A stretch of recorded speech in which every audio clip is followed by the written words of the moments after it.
یو شخص ته دا درې واړه طریقې یادې وي نو هغه بیا د اجوفو صیغې په اسانۍ سره پیژندلی شي. بسم الله الرحمن الرحیم. په نن درس کې به موږ د اجوفو د صیغو د پیژندلو درې اسانه طریقې وکړو. اول د اجوفو د ماضي د پیژندلو طریقه.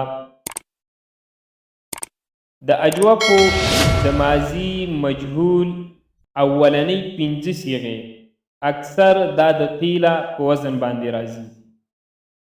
هغه که اجوفي واوي وي او که اجوفي یایي وي لکه قیله، بیعه وغیره.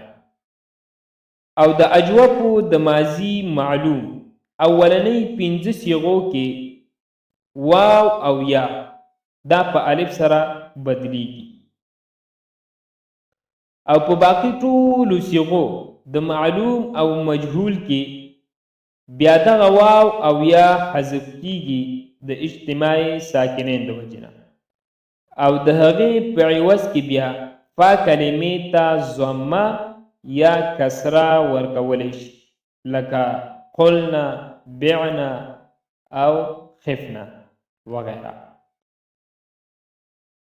په دې ورسېدلې د ماضي معلوم او د ماضي مجهول د اولنۍ 5 صیغو نه چې وروسته کومې صیغې دي تر اخره پورې په دې ټولو صیغو کې بیا دغه واو او یا څه کېږي حذف کېږي د اجتماع ساکنین د وجې نه. او کله چې دا واو او یا حذف شي نو د دې په عوض کې بیا فا کلمې ته چې دی ضمه ورکولی شي یا کسره ورکولی شي.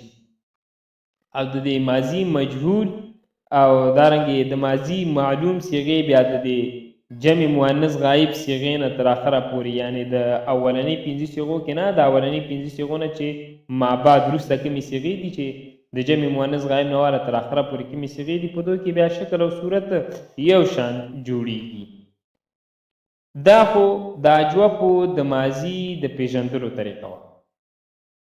دوهمه طریقه هغه د اجوفو د مضارع مفتوح العین د پیژندلو طریقه ده.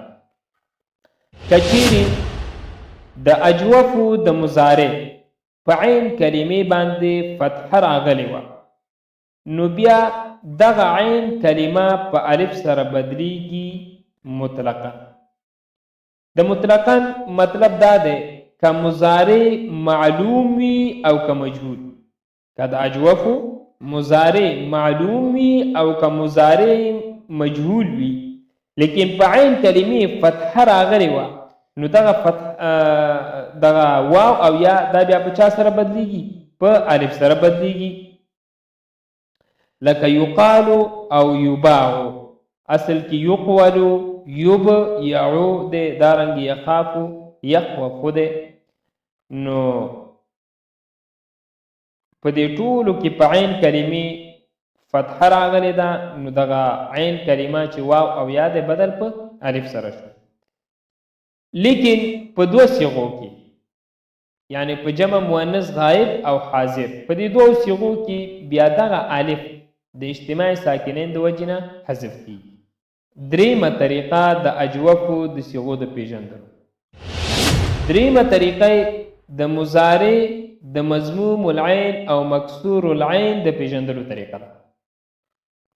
که چیرې د مضارع معلوم په عین کلمې باندې ضمه یا کسره راغلې وه نو بیا په دې صورتونو کې صرف د عین کلمې ضمه او کسره ما قبل ته نقل کولی شي، نور څه تغییر او تبدیل پکې نه کیږي.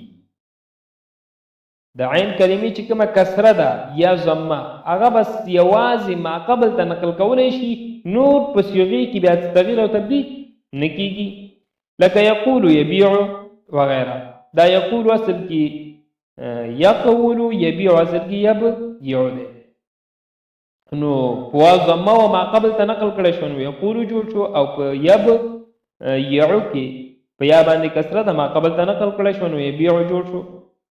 لیکن په دې کې هم په دوه صيغو کې یعنی په جمع مؤنث غائب او حاضر کې په دې دوه صيغو کې بیا دغه واو او یا د اجتماع ساکنین د وجې نه حذف کیږي. نو دا د اجوفو د صيغو د پیژندلو درې طریقې دي. که چیرې یو شخص ته دا درې واړه طریقې یادې وي نو هغه بیا د اجوفو صيغې په اسانۍ سره پیژندلی شي.